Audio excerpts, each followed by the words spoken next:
Assalamu alaikum wa rahmatullahi wa barakatuh. Alhamdulillah wa salatu wa salamu ala rasulillah. So this is part 3 in this video series talking about how to deal with student burnout. And of course, in the previous two episodes, we spoke about having high goals and making sure that your studies are for the sake of Allah subhanahu wa ta'ala. And we say it's perfectly natural and normal to go through a stage where you feel like giving up, right? It's normal. And we said these are two ways to deal with that. In this third video, I want to talk about another way of dealing with this feeling of giving up, and that is to speak to a mentor. Speak to somebody in your field who you look up to and whose experience can benefit you.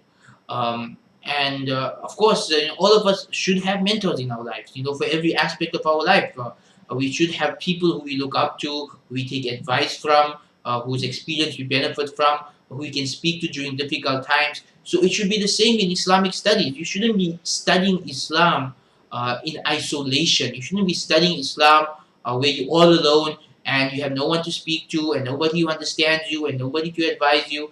That's a very lonely way to be studying Islam. And it's very easy for shaitan to catch us when we are studying in that way. So you should have a mentor. You should have some teacher or the other in your life who you look up to and who you can speak to openly. You have a good relationship with that teacher and they can advise you accordingly. And so when you feel like giving up, when you feel burnt out, that's one of the times when you really need to speak to your mentor. And one of the benefits of this is that the person you speak to, there's a 90% chance that he or she went through the same thing during their student days.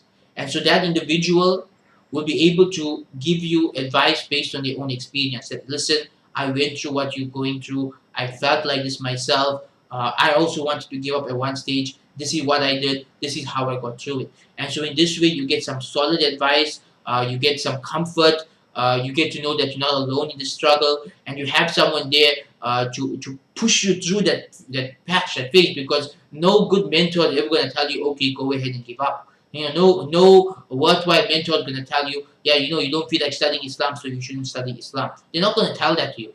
They are going to give you practical advice on how to move forward, on how to push through that phase, and why you should do so. And so I remember when I wanted to give up my Islamic studies, and we're talking about like 12 years ago, there were one or two teachers of mine who took me aside quietly when everybody else was busy with their studies and spoke to me one on one and who told me, Ismail, you shouldn't give up, right? You shouldn't give up because you have potential to really, learn this knowledge well and to put it to good use and to benefit people.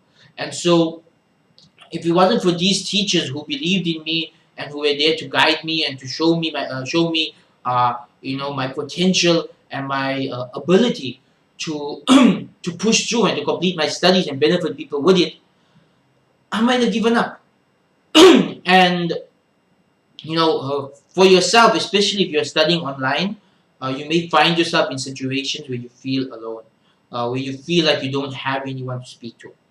In that case, I highly advise you to get an online mentor. Find somebody online who you can chat to or email or ask for advice or even phone via Skype, and tell them what you're going through, listen to their advice, and inshallah they will help you to deal with your burnout and overcome it. So this is the end of part 3. We spoke about 3 things thus far: having high goals and aspirations, doing it for the sake of Allah, and having a mentor.